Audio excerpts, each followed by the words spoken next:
Hello and welcome to the second episode of The Dish. I'm Aaron Kenigsberg, and it's hard to believe that after this we will only have one more show this season.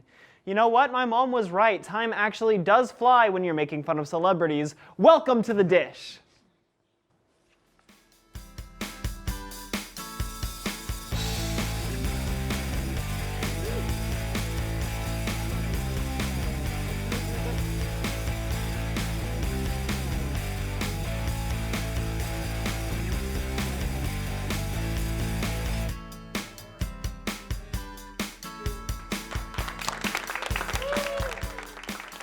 Thank you. A reporter was chokeslammed Tuesday at a Trump rally by Trump security, who we can really call his henchman at this point. Christopher Morris of Time magazine attended the rally to get some pics of the nation's slow decline into madness and ended up getting the Bart Simpson treatment by a Secret Service agent. Trump, of course, cheered on the violence because he's secretly been a WWE wrestler this whole time, hyping up the crowd and delivering the people's elbow to national sanity. If you'd like to experience what that chokeslam probably felt like, you can check out the Super Tuesday results and see how many states Trump won. Sam Smith won his first Oscar Sunday for his song Writings on the Wall, featured in the latest James Bond movie. He gave a stellar performance during the show, but had a little slip-up during his acceptance speech. He said he was the first openly gay Academy Award winner when there have in fact been around a dozen. Already, with the first one winning in 1969. So now we know if Sam Smith ever tells you anything, fact check it first, because you know he didn't. Despite the fact that nobody cares about the life of Pablo anymore, Kanye West's Twitter hasn't stopped consistently being the funniest thing on the internet. Whether it's professing his love of acclaimed character actor Will Ferrell or announcing yet another new album for release this spring, West has been consistently proving that maybe he isn't just the greatest artist of all time, but perhaps also the greatest meme king of all time. Most recently, Ye has gotten into a massive Twitter feud with the lamest mouse-themed DJ block, deadmau5, after he criticized West for tweeting a picture which showed him allegedly pirating Serum, a synthesizer plugin partially created by the man inside the mouse. As such, West has gone on a virtual tirade against deadmau5, tweeting things like, "Do you do birthday parties? My daughter loves Minnie Mouse," and "Can you please bring the Minnie Mouse head? Not yours, she specifically likes Minnie Mouse." Oh, Kanye, you always know just what to say. And now for something non-pop culture news related. Shocking, we know. 2 facts. India is absolutely drowning in smog, and Californians can make anything exciting, even drought. The New York Times reported on Tuesday that a San Francisco company, Vogue Mask, has at last realized that these two things can go together. Trendy smog masks. They're currently being mass marketed with lines aimed at both parents and children. All the cool kindergartners now have designer air filtration masks. Eventually, the United Nations will get together a task force to do something about what really is an international crisis. But until then, corporations will lead the way by making sure that my defense against airborne toxins is cooler than yours. Speaking of airborne toxins, we have a great commercial lined up for you involving Emerson's volleyball players. You know, the one where she claps? You've seen it. And that's not chalk, by the way. That's asbestos. Let's watch that fun commercial, shall we? Lauren, what are you doing? I'm getting ready to host Good Morning Emerson, of course. Good Morning Emerson? What's that? It's the best morning show ever that's on Tuesday and Thursday at 9 a.m. Wow, how can I work on this? Yeah, let's get going.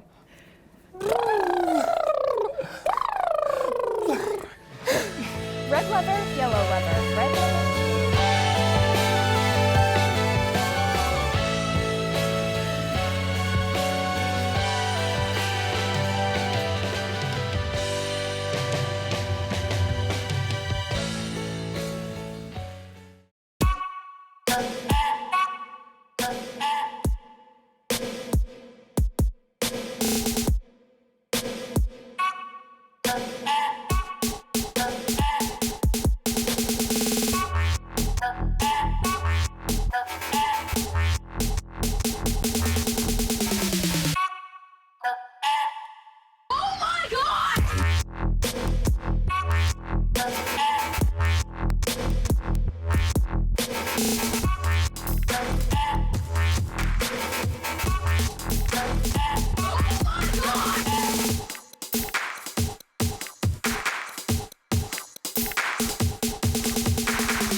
Welcome back to The Dish, and we are handing over to our television genius, Nathaniel, with all the latest small screen news.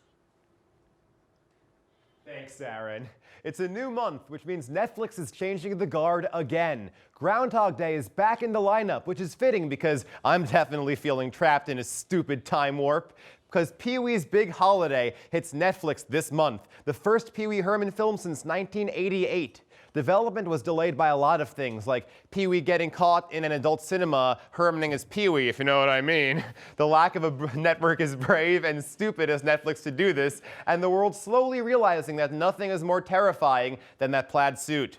17 years since the film was first proposed, it's finally time for Pee-wee to get back on the road. I guess that's about how long it takes to get past a public indecency scandal these days, but I could use a few more years before I hear that laugh again. Season 2 of I Am Kate, the story of Caitlyn Jenner's new life as a woman, begins on Sunday. The season has been highly anticipated after excellent ratings for Season 1. The only problem is that Kate can only come out as trans once. That was the whole point of the first season. While I guess we have a lot to learn about her new life, like what it's like to be a Republican voter in 2016, they may not have enough material. The preview episode sent to advertisers was literally called Kate Goes to the Grand Canyon. My imagined season trajectory is Kate goes to get coffee, and Kate goes to the zoo, and finally, Kate goes off the air. ABC's The Muppets reboot. It ended its first season and hopefully its life on Monday, featuring an appearance from Jack White, not to be confused with the funnier Jack Black. Someone definitely got fired over that. White does a great job of duetting with Kermit on The White Stripes, fell in love with the girl to help Kermit get out some angst over Miss Piggy, and it's fun. However, this appearance is indicative of the main flaw in the new Muppets. Jack White can be weird and cool, but Muppets trying to up their cool gets weird. So let's have some less angst and more phenomenas, right guys? Agent Carter had its season finale of Season 2 on Tuesday, ending several months of sliding ratings for the Marvel Studios show. The prospects for the show getting renewed are more about as likely as a good DC show happening, but Marvel and Peggy Carter may have an out. Hear me out. Give it the Deadpool treatment. Watch your ratings soar when you bring back Peggy and the gang with worse mouths on them than fanboys giving flack to Ben Affleck as Batman. Add some more exposed flesh and get away with it by outright saying that the creators of Agent Carter R-rated edition are doofuses. You're sitting on an obscene goldmine here. One of the most unusual shows in the Marvel Universe can still live on with a nice infusion of dick jokes. Marvel can send me the bill later. Now, let's move on to some TV reviews.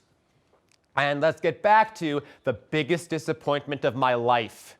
My blood is boiling over the bland missed opportunity that is ABC's The Muppets.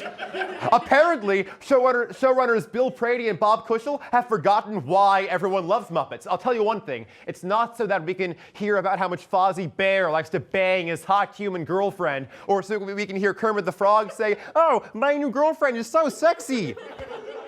I can't tell you how upset my inner child was to see this show being void of the Muppets' trademark optimism, charm, and musical numbers. It's ironic. ABC's desperate attempts to seem hip have made them seem more out of touch than ever. If you want to see that goofy, pun-heavy Muppet humor you all love, you're better off watching Bob's Burgers. The Muppets did recently receive a new showrunner under the promise of a reboot, but unfortunately, very little has changed. There just isn't that spark. On a happier note, Man-Seeking Woman recently premiered its second season on FXX and continues to be one of the most quietly brilliant shows on TV. Written by SNL alum Simon Rich, stories about Josh, a young single guy navigating New York's dating scene, doesn't scream originality, but the show's unusual approach of super absurdist sketch humor takes familiar ideas and throws them into uncharted territory. Josh workshops a flirty text with his friends and suddenly finds himself in the White House Situation Room with grizzled military generals yelling at him to send a dick pic. And when Josh finally does start dating, he has to drop his neglected best friend off at a bro shelter when he can't hang out with him. The show's lead is played by Jay Baruchel, and I was never a huge fan of him because, as another awkward Jew, I sort of resented his success. All of his movies are just him being like, "Hi, I'm a huge nerd, but hot women have sex with me anyway. Isn't that, pretty wacky?" What do you have that I don't, Jay? Anyway, though, I was pleasantly surprised by his acting, as he proved himself to be game for anything and managed to keep the humor grounded even in a zombie apocalypse scene. It's also refreshing that the sense of entitlement found in most male romantic protagonists, looking at you, Ted Mosby and Ross Geller, isn't present in Baruchel's Josh. The show makes it a point that it's perfectly understandable that he's single because he's kind of a weird dork who makes people uncomfortable, just like you and me. I'm gonna go watch the original Muppet movies, think about how great the Muppets once were, and cry. Back to you, Aaron. Thanks, Nathaniel. There's a lot of Muppet hate in your segment tonight. And you know, speaking of Muppets, which are made out of felt, my next guest is Noah Maurer, the president of Emerson's Wax on Felt, the premier music recording organization here on campus. Thank you for being here with me today. Thank you, Aaron. Sorry for my clammy hands. I see what you did there. Thank you. Well, would you like to just tell us a little bit more about Wax on Felt and what it is y'all do? Yeah, so Wax on Felt is Emerson's only student-run record label, and we walk our members through the process of an entire real-world record label experience, from perception of recording new artists to marketing and distribution, and promoting all of their work. Awesome. And how did you first get involved with the group? Yeah, so I was a sophomore at Emerson College, second semester sophomore, and I first got involved with Wax on Felt. And they sent out an email that said, hey, we have the entire e-board is graduating, so who wants to be secretary? We need more people. Good way to get involved, jump right in. Yeah, so I signed up to be secretary, and I came in and gave like a little speech, and they were like, okay, you're good, but you know, we actually still don't have somebody to be vice president. So I offered my services, and I became vice president, and then the next semester, person above me graduated, so I fell right into it. Yeah, and you said you work with people on every aspect of getting a record out and producing a record. So that means you work with artists, with management. What can you take us through that process a little bit? Yeah, so we're kind of a really big connecting hub between artists and people that would want to do like art and portfolio type stuff, which would be like copywriting for their album, like portfolio, just website, all that kind of stuff. So we really connect artists with students as well as people out in the Boston area, such as record production places, so they can get distribution done, as well as recording studios. So we kind of front the bill for a lot of that as well. Awesome, awesome. And what kind of artists do y'all work with? So we don't have like a genre-specific type of artist. What we really look for in our artists is just commitment and a lot of passion for what they're doing, because we really like to see progression over the course of the year. So we really look for artists that have the musicianship, that may not have the means to get their stuff heard, and we really look for artists that deserve to have that exposure. What kind of projects do y'all have going on this semester? So this semester is actually really exciting. So we have a bunch of events coming up, the first of which is coming up in a few weeks on March 18th. One of our bands, Cherry Mellow, will be playing along with 2 Wax on Felt alumnus. That's in the Paramount Black Box Theaters, so you can look out for that. Tickets are on Arts Emerson. We also have a big album release for the same band coming up in the spring, as well as another big band that we're working with, Jive McFly, has their EP coming out this summer. Awesome. And for students who want to get involved with Wax on Felt, where can they find more information? So they can definitely find more information on our Facebook page, which is facebook.com/waxonfelt. We also have a proto website going up, which is waxonfelt.com. So you can drop us a line there and just keep posted on all the events that we're doing. Awesome. Well, thank you very much for joining me today. Thank you. Look out for Wax on Felt on Facebook and on Arts Emerson for their event in the Black Box. I know Camila has some really ridiculous movie news coming up for us next, so let's see what she has to say.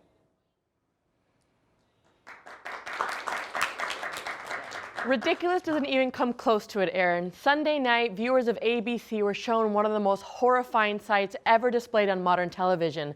5 minutes of pure, unedited footage of the public execution of a meme.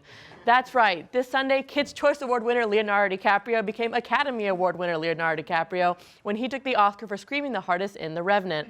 Of course, Leo wasn't the only winner of the night, with Brie Larson winning Best Actress for a heartbreaking performance in Room, Alicia Vikander winning Best Supporting Actress for being the one good part of The Danish Girl, and some guy named Mark stealing the award for Best Supporting Actor from Sylvester Stallone. I mean, come on, Mark. This was the Sly's only chance for an acting Oscar. Why did you have to deny him this chance? Spotlight won the biggest trophy of the night, proving once and for all that when you really think about it, The Revenant kind of sucked. Firefighting is a profession that's often unjustly ignored in today's movies. I mean, come on guys, it's literally fighting fires. How cool is that? Well, Miles Teller and Josh Brolin are hoping to bring some star power to the fight against fires, as they've attached themselves to a star in a new film called No Exit, which tells the story of 19 firefighters who died tragically in the Yarnell Hill wildfire. The film, wait a minute, white people dying tragically? I think this might be some blatant Oscar bait. Guys, I think Miles Teller might be trying to win an Oscar here.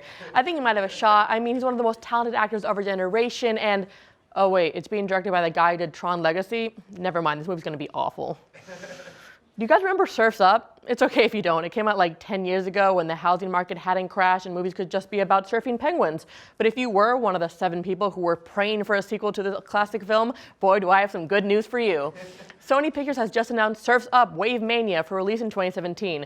Now you might be asking, what the heck is Wave Mania? Well, Sony has joined forces with WWE Studios to bring some of the hottest names in professional wrestling, such as The Undertaker, Paige, Vince McMahon, and surprise, John Cena!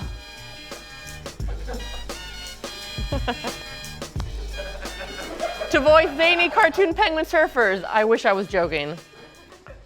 Batman vs. Superman director Zack Snyder, not satisfied with having ruined some of the most iconic superheroes of all time, is currently planning on ruining one of American history's most iconic presidents.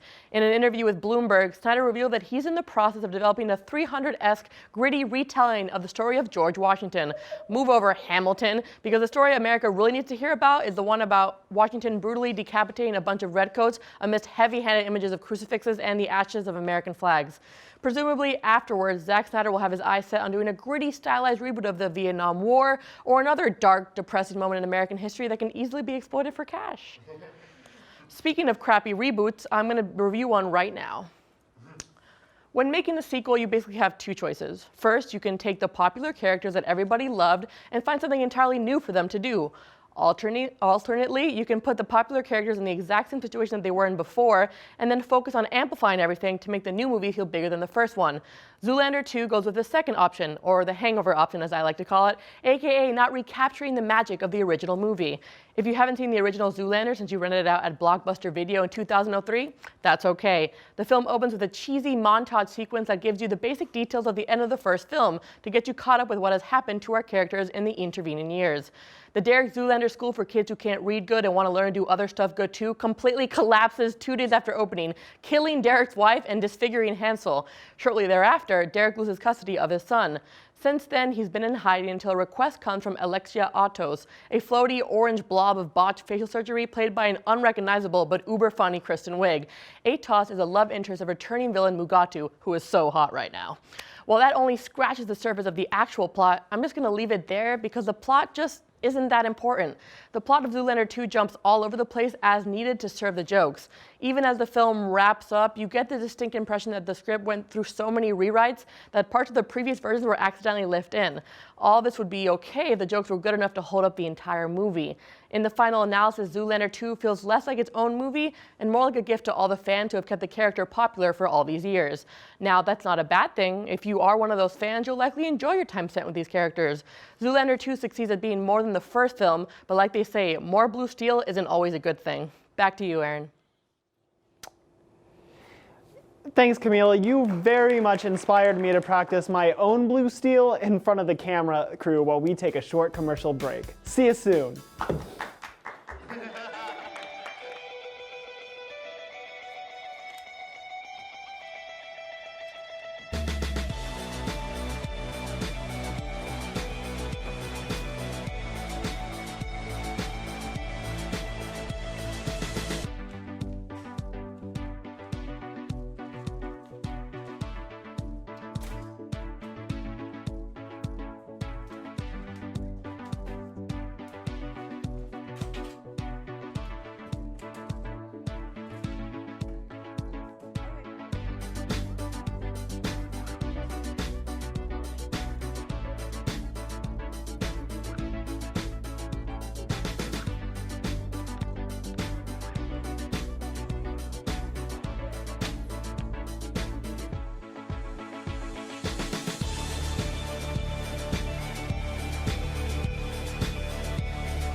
Place to go.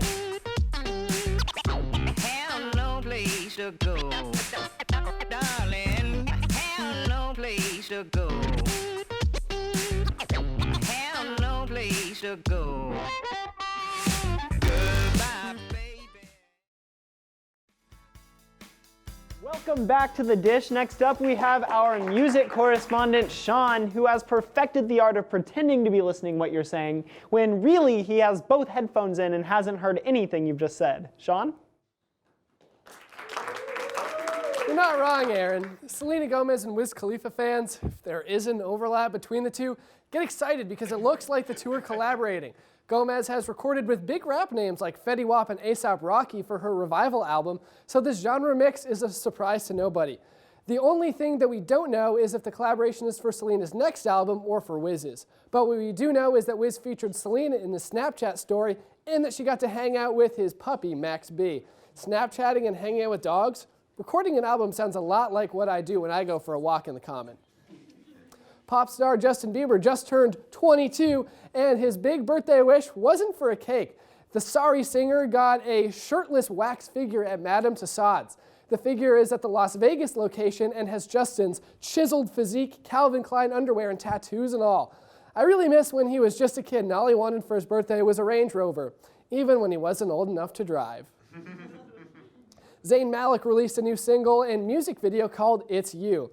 It's way different than his other single, Pillow Talk. The song is a slow ballad featuring his charming falsetto. The video was released through Apple Music, which means it's like halfway more accessible than Tidal, but you can still catch doctored versions of it up on YouTube if you don't feel like opening up iTunes. It's black and white and very old school Hollywood. It's so elegant I almost forgot that he was in a boy band. Almost. If you take political advice from Disney Channel stars turned eccentric pop singers, Miley Cyrus recently came out with her opinion on Donald Trump. On Instagram, she called him a fudging nightmare, if you know what I mean. She said that if he becomes president, she will vom and move out the country. So there you have it, Donald. Even Miley, who chomps on her fans' underwear at concerts and grinds up on Robin Thicke, thinks you're crazy. Now, let's talk Macklemore.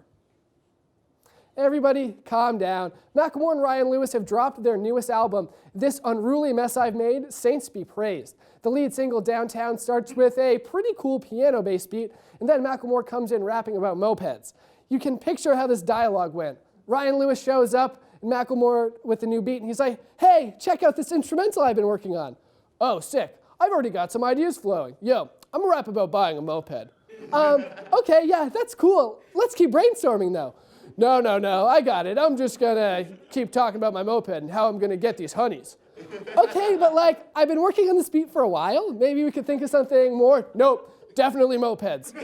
But seriously, it's clear that Ryan Lewis knows what he's doing and that Macklemore has an actually decent flow, but they didn't hit it right. Most of the album is underwhelming. Even the song featuring Chance the Rapper wasn't anything to write home about. He has good intentions in songs like White Privilege too, but ultimately comes off as slightly missing the point. It seems like he fancies himself as a white spokesperson for minorities, which is a little cringeworthy. You shouldn't need a white artist to explain racial injustice to you when there are already so many black artists expressing their own real experience. I will admit that there are decent amounts of clever lines. In Brad Pitt's Cousin, Macklemore proudly proclaims, every white dude in America went to the barber shop, give me the Macklemore haircut. Fair enough, Macklemore, fair enough. And 3 years after their last release, neo-psychedelic pioneer and pitchfork darling Animal Collective has finally released their new album, Painting With. Painting With offers a return to the tight, Beach Boys-esque vocal harmonies of Animal Collective's 2009 Pitchfork in consequence of Sound of the Year album Merriweather Post Pavilion. However, if you only like the songs My Girls, or if you're going, who the hell is Animal Collective, their new effort will definitely sound weird. Alien-sounding synths, gnarly-sounding percussion, spacey-sounding vocals, bouncing back and forth, and even a sample from Golden Girls all come together to make this album bizarre, but fun and warm. If you like weird music that retains pop sensibilities, definitely check it out. Back to you, Aaron. All right, I'll admit I did get a Macklemore haircut a long time ago. And by a long time ago, I mean like 2 weeks. But in my defense, it is a killer hairstyle, and since Macklemore's no-homo style of music does make him the king of the gays, I didn't really have much of a choice. Claire has got some awesome theater news for us next. Aaron, you do rock the Macklemore hair. Looking for a musical the whole family has no business going to together? You like Huey Lewis in the News? The maniacal murderer manned musical, American Psycho, is coming to Broadway and boasts all the chainsaw-wielding, brain-splattering, business card-comparing madness the book boasted. This is sure to excite fans of both the movie and the book, as movie fans have another adaptation of the story to enjoy, and fans of the book are free to jump and yell, "The book was better!" Mark Rylance, who some of you may know as the man who broke Mark Ruffalo's heart as Mark R. was read off the envelope for Best Supporting Actor at the Oscars, will be returning to the stage with a new play called Nice Fish, a tale of a Minnesota fisherman attempting to answer life's big questions. Who are we? Why are we here? And don't you know? Rylance is also preparing to play the big friendly giant for the upcoming Spielberg adaptation. So if you see a 40-foot tall man reach through your window to sprinkle dreams on you, don't be alarmed. He's just a very dedicated method actor. You didn't think we were going to get through theater news without a Hamilton mention, did you? I mean, really. The original casting notices for the smash hit musical were leaked and contain some interesting descriptions. Aside from vocal range requirements and some brief sentences about characters, show writer and star Lin-Manuel Miranda added some strange combinations for the casting director to go find. Washington was to be John Legend crossed with Mufasa. The dual role of Hercules Mulligan and James Madison was to be a combination of Busta Rhymes and Donald O'Connor for Mulligan, and Arza and Zach from Chorus Line for Madison. The range required of Onadawan to go from Busta Rhymes to Zach is daunting, but we think he performs up to it. SpongeBob SquarePants is coming to Broadway in a brand new musical. Yes, I just said that. The production recently cast Gavin Lee to play his starfish pal, Patrick, and Nick Blamier of Godspell to play Squidward. The casting for Mr. Krabs, the red-faced, money-grubbing taskmaster, has yet to be announced, so Donald, if this presidency thing doesn't work out. Kidding Around recently put on a production of FML, How Carson McCullers Saved My Life, a play geared towards a little bit of an older audience than Kidding Around usually performs for. A story about those terribly awkward and hard high school years when no one really knows who they like, what they like, or who they are. FML explored sexuality and how it's accepted in high school and beyond. Using projections, text messages, and an incredibly talented cast, the show reminded us all that sometimes staying true to yourself is worth the cost it takes. The show also featured the sound of me, hysterically crying over it, in the background. Overall, I'm a huge fan of this direction that Kidding Around is taking. FML was a great reminder that sometimes we can learn more than we think from theater for young audiences. Back to you, Aaron. And that's it for this week on The Dish. We'll catch you guys next time, but until then, you have the entire internet to keep you up to date. See you next time, and may the Macklemore be with you.